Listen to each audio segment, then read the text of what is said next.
So we can call upon each other when we need a hand and when we need a heart, and to fill our hearts with gratitude. And to just know that we can be relieved at most any time, and reinvigorated and refreshed and renewed. And I had some acupuncture treatment this week, and it's supposed to give that relief, and it didn't. It was like, whoa, I know, take it out.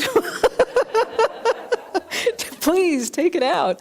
But it was interesting because it was kind of a cleansing. It was like, wow, ooh, this is a purifying experience. This is what's having things be more pure, and to cleanse and to move things out of the way. And what's beautiful is when Cecilia St. King and I we were at breakfast the other day, and we were comparing notes on different challenging times in our life, and to know that we can, yes, take it out and pull out those things that aren't working in our life. And so part of that is also having a proper attitude.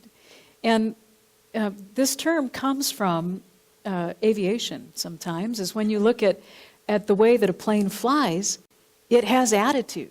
And so Cecilia asked what my talk topic was, and I said, it's having an attitude. Here, let me clarify that, much like the acupuncture. Let me clarify that to say that it's like having a proper attitude. So when airplanes fly, they may fly at a certain pitch or a certain position. And sometimes it's more conducive, like if you want to take off, this direction, ascending, is conducive, right? And so it's appropriate, it's proper, it's appropriate for that direction. And knowing that the sun is always shining and that I can fly above the clouds, and no matter what those conditions are, we can take off or take it out. And if I'm flying this direction, that's also appropriate too. It's a proper attitude for when we want to land. And so we can look at the different pitch and whether we're ascending or whether we're descending. And it's just a distinction. It's not that we say, oh, bad airplane or bad airplane, but it's just a distinction on our way of being. So this doesn't work if you want to land, right? And then this doesn't work when we want to take off. So what we're up to, so we look at our proper attitude. If we're living in a world that works for everyone, we look at what that attitude is that's conducive to that. And then we get to ascend and to bring our certain pitch and our certain attitude of gratitude. And we also have an aptitude for gratitude. We have a capacity for gratitude. And so what we're up to is having a world that works for everyone. And if we know that there's only spirit, that there's only the thing itself, the oneness, the source, the creative living essence, whatever we want to call it, if we know that there's only that one and we're in that one all the time, we're in the divine connection, we can approach it more with that attitude that is creative, that is calm, that has inner peace flowing. And we know that we can lean upon spirit, that we can lean into whatever it is that we're approaching, like a pitch on an airplane. We can lean into whatever that is that we're about. And so on Sunday mornings, we have this 1 hour where we can take that look at what that proper attitude is. And it could be that we go back into our lives conscious of that attitude, or we go back into our lives. Sometimes we may do this unconsciously. And so it's like we may say, well, traffic sucks. You know, the person who didn't move through that green light and just, was there, and I was ready to go through that green light this morning. It's like, it's green. and it's like Spirit's given us this green light all the time. It's green, it's good. If we look at maybe people are in my way, if we say, gosh, I might die from that, et cetera, whatever our self-talk does, life sucks, whatever that is, we know that we have that possibility to have that proper pitch or that proper attitude, that aptitude, that capacity for gratitude, that capacity for love, the capacity for peace, the capacity for even more joy. And in this movement, I've worked as kind of a growth catalyst and in different settings, and a growth catalyst. And so imagine being in the midst of, like, in that airplane and realizing, okay, we're ascending here or we're descending here, and to look to mainly look up so I can have that proper attitude so that folks can be a bit more buoyant. And I remember one gentleman named Paul. Paul came to me, and I've never met such a person who's been discontented, and he was in pain, and he was fearful. You could just tell it, and so I've worked with groups, and I've worked with individuals and couples, since the 80s, and he was so discontented, and he was crying as he came, and he was crying. Sometimes people leak, they come, and there's a safe place where they can leak, and I said, welcome. And he says, I'm so happy to see you. And he was crying. He said, I'm so happy to be here because I hate everything about everything, and I hate everybody. And especially my work. I hate the job. And I said, boy, talk about, in my mind I'm saying, wow, this gentleman needs some help. And he says, can you help me? And of course I said yes. And I looked at him and I thought, whatever problem he has, he can rise above and he can move through it. He can ascend. He can also have a descending place where he can land on something new. And I looked at him and I thought, not everyone who comes to pastoral counseling is looking for an answer. And it took me a while to figure this out. Not everyone wants an answer, but they may want the attention that the problem has. They may come seeking that attention. They may not want to have their problem solved. They want that attention that goes with the problem. And if I were to solve his problem, he wouldn't have that attention that comes with it. He may not want the problem to be solved, let alone 100 other problems that he was discontent about. And people sometimes have a grip. They have a grip, or they have a gripe. So they may have a gripe instead of a grip, or even better, if we're learning and growing and trusting and allowing the divine nature to pour forth through us, we are learning and growing. And I looked at him and I said, yes, I can be of service, I can help, but I'm afraid your problem is going to get worse. Yeah. He said, what do you mean?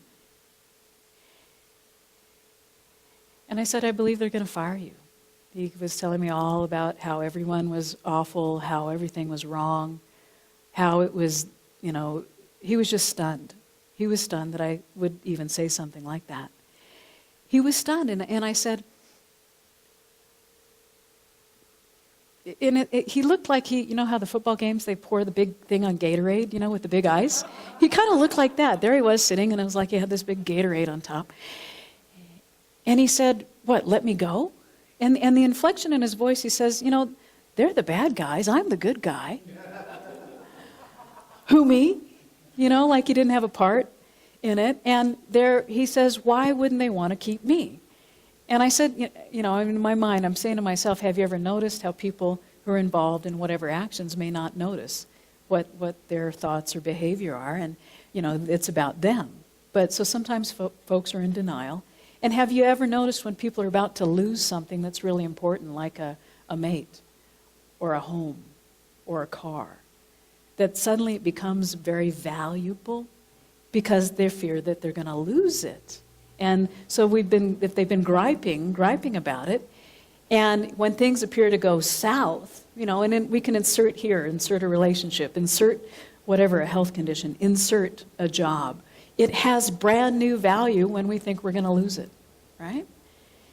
Because we've been paying attention or vying for attention on that and being outside of our realm of that core belief of inner peace, we've sort of stepped outside of that. And so when things appear to be going south, sometimes it looks like a downward spiral. Sometimes instead of looking up, things are looking up like that airplane at whatever pitch, that aptitude or gratitude. When things are looking up, sometimes it may feel like we're looking down, like there's a downward spiral. And so I said, I have an idea. Just one idea, one thing. You ready? One idea. And it'll work if you just do it. It's kind of Nike, just do it. It'll work. Just do this one thing. And he said, okay, I'll do it. And he was kind of just resigned. And I said, when you get home tonight, just get one piece of paper and jot on the very top of it, I like my job because. I like my job because. He said, well, that won't be easy. I don't like a thing. I don't like anyone. I don't like anything. And there's nothing about that job, nothing about that I like at all. And I said, well, just out of curiosity, are you there just because you're altruistic? Are you benevolent? Do they pay you at this job? Oh, yeah, they pay me. Do you like being paid? Number one thing. So he had his first thing that he liked, he could like. So he tried that on. He says, well, I can write that down. And so I said, well, you don't even have to wait till tonight. Don't have to wait till you get home. Do it right now. Take out a notebook and write down that first step that you like being paid. So I like my job because I like being paid. So I said, and if you don't take step one, you're probably not going to take step two, right? So now's the time to take step one. And the pen was in his hand, so it wasn't that he needed to give a pen to anyone else, but he owned it. He owned it, and and it's not that I was there to help solve and for him to live happily ever after. He had the pen in his hand. He owned it. He owned his dream. He owned his life. So I can't solve his problem. But what he could do is write down what he liked. Because he had been practicing what he didn't like so much, and that was his focus, that was his attitude, that was his attention. And I gave him some steps so that he could see what he liked. And so I said, unless you're willing to take step one, you might not be willing to take that second step and progress. You might just stay here. So what's interesting is he right then and there sat down and wrote 24 things that he liked about this job when he said he didn't like anything or anyone.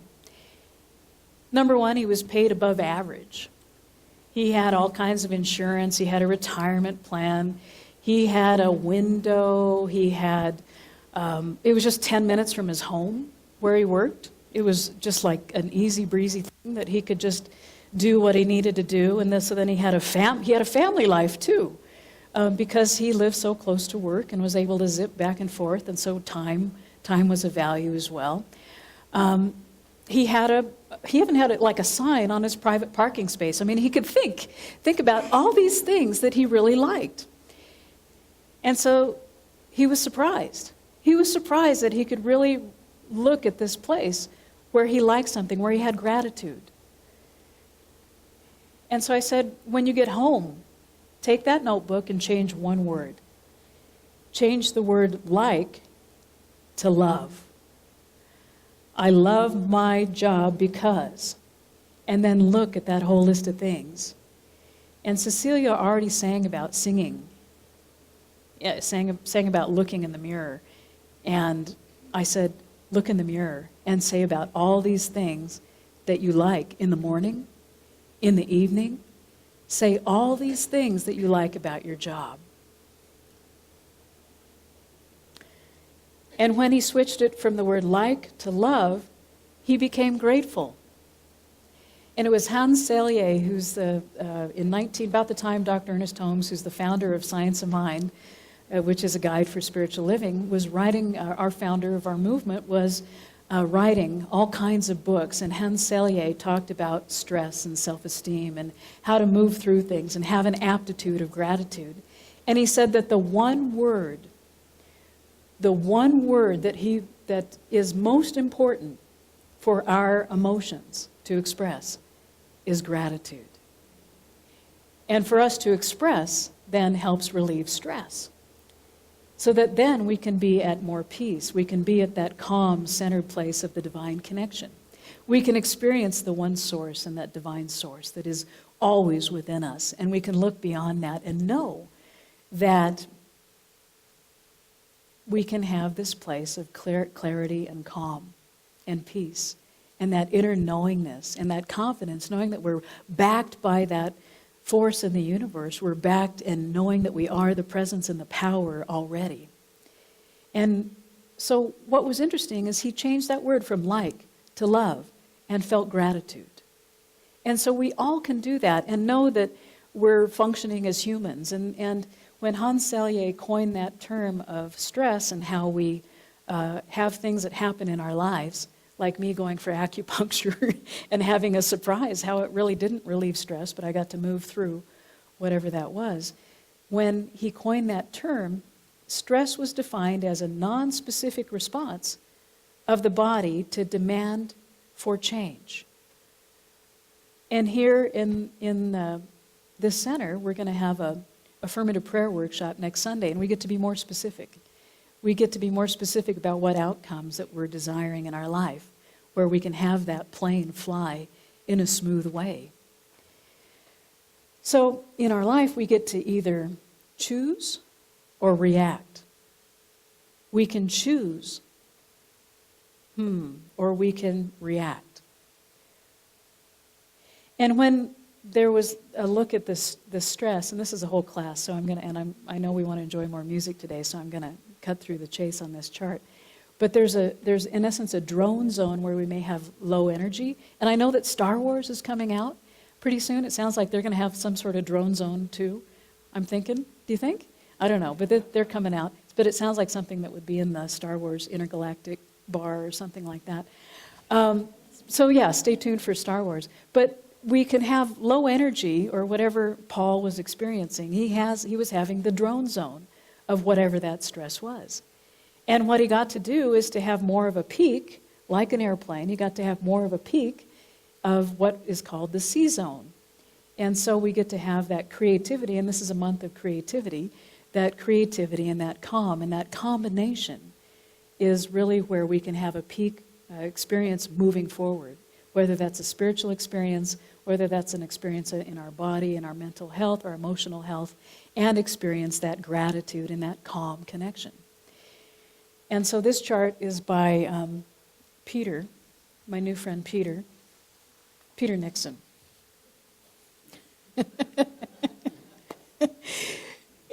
And so there's healthy. If we didn't have any stress or any contrast in our life, we may not be as healthy. So there's a point where we're healthy and we can have a calm connection.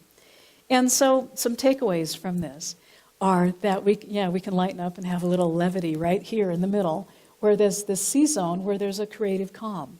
There's that connection. There's that divine place. And so in that peak, that point differs for each of us because we're all unique expressions of that. And so we get to have whatever those pinnacles are. Those pinnacles are where we can have that sense of calm and inner peace. And so there's that creative calm of that C zone.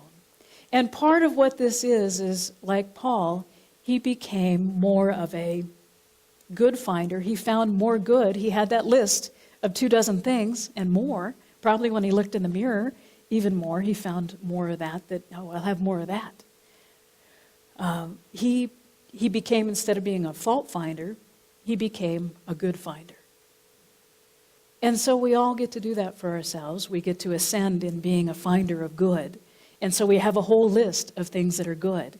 And it could be that we hear a lot of what we don't want in our lives. We might be self-talking. We might be talking with a friend because we have that attention. It has my attention. Sometimes it's like way in the windshield, and it really needs to be more in the rearview mirror, and I take that strength from that in that sense of calm connection and moving forward. So our attention can be stayed on the divine. It can be stayed on that aptitude for gratitude. It can be that innate nature, that divine nature that is within each and every one of us. And so that space of creative calm, that divine fulfillment and connection is there all the time. And we get to be, instead of a fault finder like Paul, we get to be a good finder. And so a few months later, I saw him later. And he came in and he said he was just having the best time of his life. All them people, they've changed.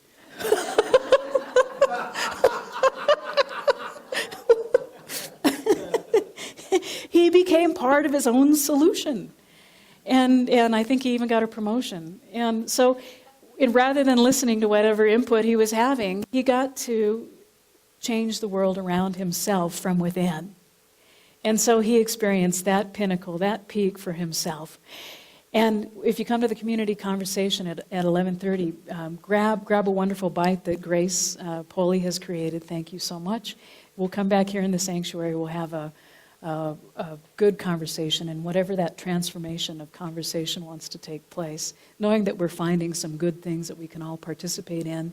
We can also look at what's missing in our lives, and to just address whatever those are, so that then we can have creativity and that growth catalyst happen for ourselves in communities. So much looking forward to that. And what I know is that there is that peaceful nature which we are at this point, at this pinnacle point at all times, and that we just get to know that our plane is on course, that we have that flight plan that's already there, that we're at the best and the highest pitch that we can be, that we have that position and that posturing in spirit at all time. So I know there's that calm connection, that divine connection that is always here, and that there is that aptitude of gratitude, so that then we can move forward in gladitude. So I invite us to take within this creativity, this calm connection, this divine source, knowing that we are at inner peace at all times, and that there is that wind which is absolutely beneath our wings.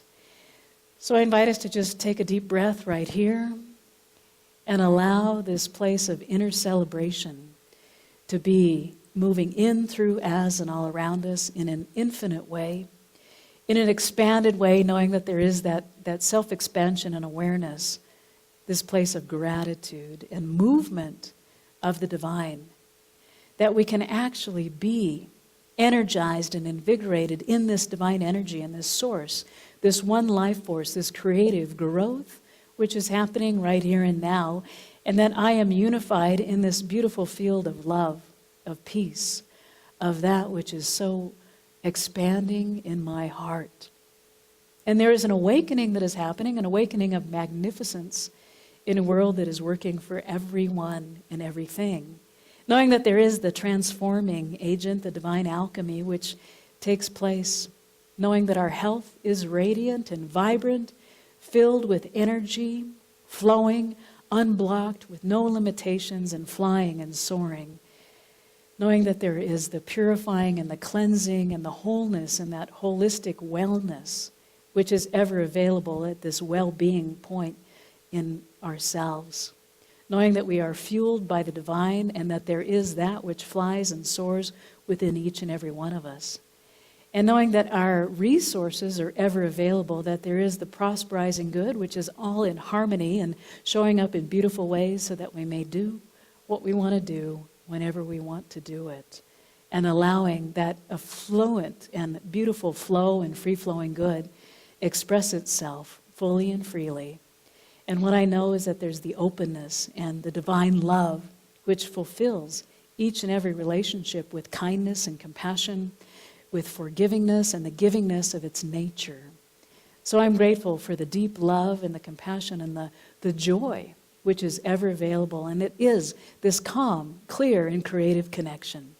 So I'm grateful with this aptitude of gratefulness and gratitude and gladitude as we shine forth in this beautiful day. So I release this word knowing that it is inspired and that there is this place in the creative medium which carries it forward. And so being so grateful, I say, and so it is, and so I celebrate.